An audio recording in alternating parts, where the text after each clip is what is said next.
Bana, nimepata malalamiko hapa, mnamnyanyasa huyu mtoto mpya hapa. Hamtaki kumpa ushirikiano, hamtaki kumpa nafasi, mnamtenga.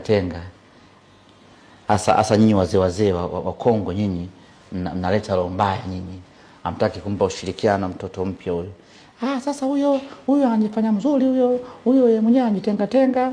Sio anajifanya mzuri, huyo ni mzuri kweli. Kwa hiyo natakiwa mumpe ushirikiano.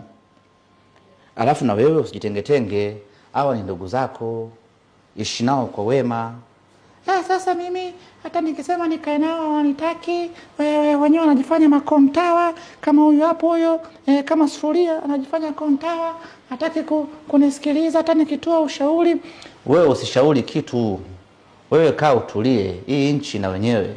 Huwezi kumshauri mtu kama huyu wa miaka ya 60. Wewe kaa utulie, enjoy maisha.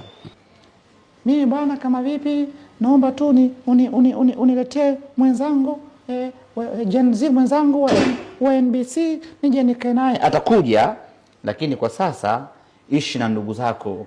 Mbona kuna watu hapa watu wako safi tu hapa Kama kuna huyu hapa wa 2021, usi Gen Z mwenzio huyu, unaweza ukaishi naye kwa wema tu.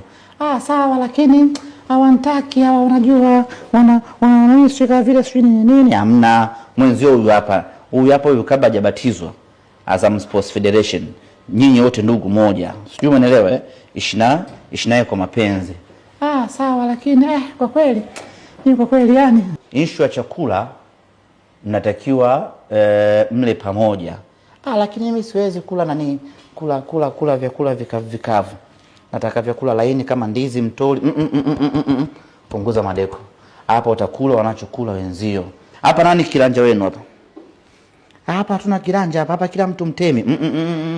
Hatuwezi kuishi maisha hayo. Hata jela kuna viongozi. Kwa hiyo chagueni viongozi, alafu mkae kwa amani.